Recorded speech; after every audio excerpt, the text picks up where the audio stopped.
Our movie today starts in a city where everything is suddenly getting destroyed. Massive amounts of trash are falling everywhere like rain.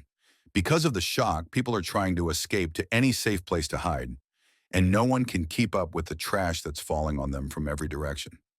Many accidents are happening everywhere, and we hear the sounds of people screaming in the streets from so much fear. All of that is one thing, but what appears suddenly is something else entirely. We see the Titanic ship, which has been missing for 114 years, suddenly appearing in the middle of the street, and no one understands exactly what's happening. We go back to the beginning of the story to understand what happened in detail. In the first scene, we see a group of fishermen in the middle of the ocean, fishing very calmly. One of them drinks water and throws the empty bottle into the sea very normally. At that same time, their net gets full, and they hear a very strange sound. They suspect they've caught a massive fish, and they're shocked when they find the net filled with very strange things. After that, we go to a military plane going toward the coast with a trained military team inside. They enter the fishing village together and start searching every place very carefully. We understand later that the fishermen found a very strange creature in their net, so they informed the army, and that's why the army came to investigate the matter themselves. They thought they could make a lot of money from a creature like this if they sold it. The whole world flips out over this news, and the army is amazed by the strange creature in front of them. They talk about an old legend regarding a creature that looks exactly like this. According to the legend, this creature is called the sea devil.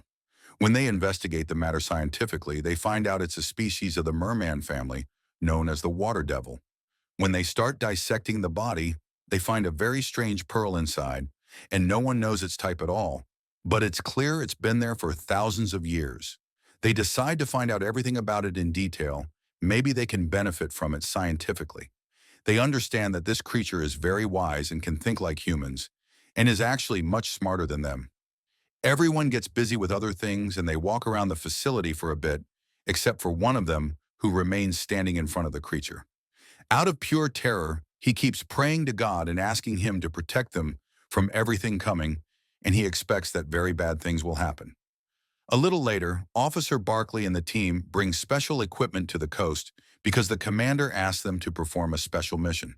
They put a certain device in the depths of the sea and try to communicate with the water devils in a certain way, hoping they succeed in this and understand what it wants or what exactly it's thinking. They stay sitting for a few hours in front of the sea, and there's nothing new until night falls on them. At the same time, we see two guards sitting next to the creature, guarding it. Suddenly, and without any introduction, the ground becomes very soft under them and moves in a strange way. The girl falls into a swamp that exists underground and keeps screaming and asking her partner for help. When he runs to help her, he also falls into the same situation, and in the end, they both disappear under the water in a mysterious way.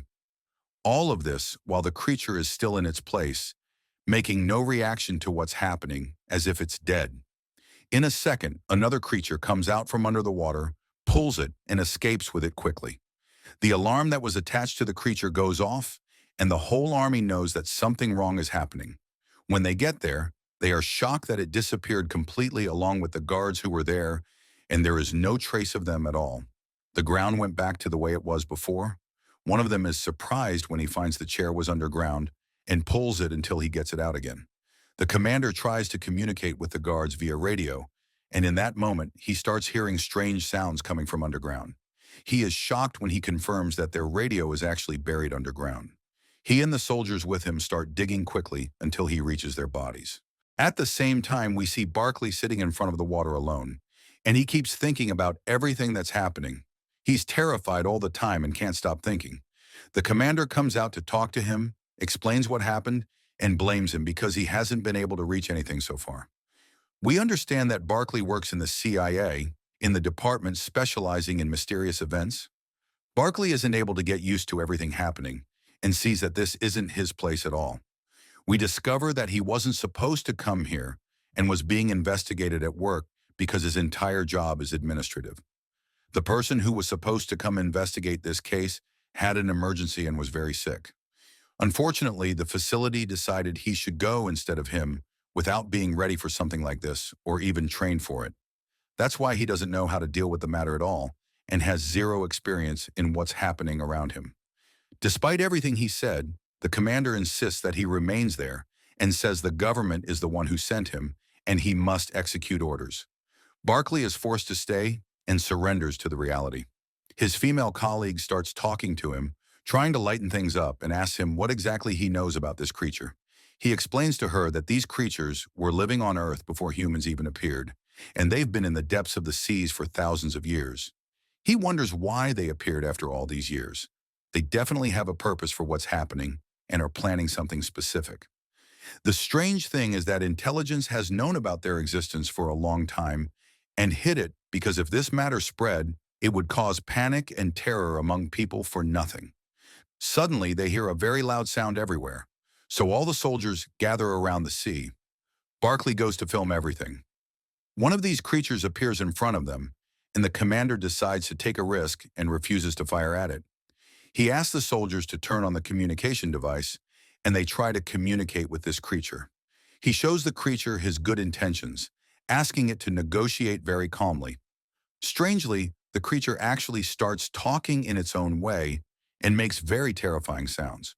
When they translate what it says, they discover it blames humans for the death of its people. The commander responds to it very firmly and gets very upset because they killed two of the soldiers for no reason. He tries to convince the creature to forget anything old and try to agree with each other without problems. At the time they are conversing with each other, something very strange happens in the whole country. A loud alarm goes off and all mobiles ring suddenly. They discover that the creature appeared in the whole world and people are seeing it. Of course, the shock is great for humans, and no one understands what this is or how it appeared here. They take a few hours to process what's happening, and no one knows what these creatures are planning. The British king starts cooperating with America to solve this crisis. A few days later, a facility is made for them inside the presidential building. This is the first official cooperation between America and Britain. They bring the head of the CIA and a representative named Kate. Many officials from all over the world gather to reach a middle ground. They make a very large water tank in the same place and start filling it with water to allow these creatures to reach the place easily. Indeed, a few minutes later, a group of them arrives. They are very organized and stand in a line. They are shocked when they feel their bodies have changed and they started walking normally like humans. And even their faces, many of them look like regular humans. The bigger shock is that they breathe above water normally, and this means they can reach any place in the world. This worries the officials, and they feel they are in front of a big disaster. Dr. John tries to talk to them very calmly since he is a representative of human rights. Here was the shock because the creatures don't need anyone to translate for them. They turn out to know the human language very well and even speak like them. One of them responds to Dr. John in a provocative way. Dr. John changes the subject quickly and tries to prove to him that humans are stronger. He offers him a special type of plant and tells him that this plant exists at the highest point on Earth and humans gather it themselves. Before he finishes his talk, the creature responds to him and is very angry. It throws in front of him many corpses of small creatures. It tells him that humans are the reason for everything that happened to them because of the pollution they throw everywhere in the ocean and their garbage. They don't protect the marine environment as if they live in the world alone. Everyone present goes completely silent because they know all of this is actually happening. The creature refuses to negotiate with humans at all. Suddenly, it points at Barclay. Everyone present looks at Barclay in a strange way, and no one understands why it chose him specifically. At that moment, the creature starts explaining why it chose Barclay. It shows them the clip where he was standing praying when the creature was caught for the first time. It sees that a person like this, who respects the dead, is the only one who can represent humans and negotiate with them. Barclay remains standing, shocked, and doesn't believe everything happening. He's terrified and unable to speak. Within a few minutes, he becomes the most famous person in the world. A few hours later, Kate holds a private meeting with him and is very worried because if he does anything wrong, a war could happen and he will be the reason for it. Unfortunately, the creature is insistent and doesn't want to talk to anyone except Barclay. Since he has no other choice, he surrenders to reality. The first thing the creature says to him is that it chose him because he is a good human and sympathizes with those around him. So Barclay starts talking about himself and says that he is a weak person and not good at anything, and surely he is not the one who can represent all humans. The stranger thing is the creature's response because it sees that this is the most important thing. It insists that the whole world watch this meeting to make sure that ordinary humans have a right to opinion and expression. Kate remains standing on her nerves the whole time. She thanks God that the first meeting passes well and tries to give Barkley advice so he can talk in a good way next time. After a few days, she brings 50 journalists and allows them to film everything because she doesn't want this to be a live broadcast. So if there's anything wrong, she can fix it. When the creature remains insistent on Barkley, she asks him to say only the words written on the screen and please not speak from his own head. They fill the water tanks and get ready. The creature notices that Barkley this time is sitting much better and has already started getting used to the dialogue. Before reading the first question, the creature asks him for a cup of water from the sea. They send a few soldiers to the sea and bring some water and give it to Barkley. At that moment, the creature asks him to drink it. Barkley is shocked that the water's color is yellow and surely not clean, and he's afraid to drink it. He tries to read the words written on the screen to justify what's happening and promises they will fix the drinking water. Of course, the creature refuses to listen and asks him not to be a toy in the hands of officials and just repeat their words. Indeed, Barkley is affected by its words, takes off the headphones, and decides to act naturally. Without any thinking, he sees that humans are selfish and negligent and only look for their own interests.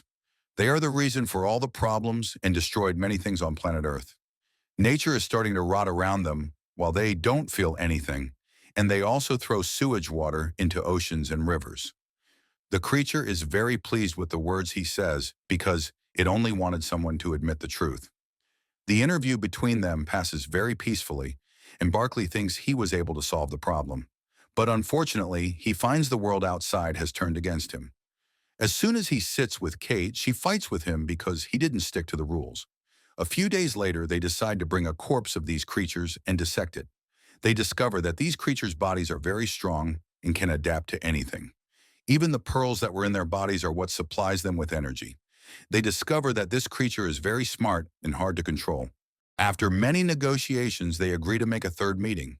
This time, Barkley promises them to reduce 50% of the pollution over the coming few years. Of course, the creature doesn't like this talk and feels the duration is very long and they can't wait. This is because every day a larger number of them dies, and this way they will go extinct. It pressures Barkley to solve the cleaning problem and sees that officials have the resources to allow them to do this. It sees this as laziness from governments. When it gets angry at their words, its position is very tough. In a moment, the whole world turns against humans, and they find trash being thrown on them from everywhere. People in the streets don't understand what's happening and try to hide. No one can keep up with the trash falling from the sky. Plastic bags, cans, and bottles that humans themselves were throwing in the ocean. The whole country turns into chaos. All their meetings get destroyed, and the whole presidential building fills with trash. People are terrified. In less than half an hour, the whole country turns into a big trash bin. The ground is covered with trash, the buildings and everything. The thing they are most amazed by is the Titanic ship that appears suddenly in the middle of the city. Many buildings start collapsing, and the government finds nothing to do except try to calm people down. After a few days of negotiations, the creatures agree to talk to Barkley again. He tries to ask them to find a middle ground because this way they will destroy all humans. In return, the creature sees that it didn't do anything wrong and was just returning their trash to them. When Barkley finds out his wife and daughter could have died, he gets more upset and begs it to give humans a second chance and sign a peace treaty. The creature is convinced and agrees to sign the treaty in exchange for three conditions. First, obviously, stopping the pollution. Second, making borders between humans and these creatures, and each one stays on their side. It refuses anyone fishing or swimming in oceans and rivers, or even a plane passing over them. These are, of course, all very difficult conditions because many countries' economies depend on the sea, so they reject a condition like this. At that moment, the creature laughs in a very strange way, and its voice makes an echo in the whole place. It says very clearly that it still has a third condition. Strangely, it asks that the next meeting be in another place other than this building because it doesn't like it at all. Of course, they all remain standing, shocked and don't know what to say to it. And here the events of our story today end. Wait for me in new videos and recaps. Peace.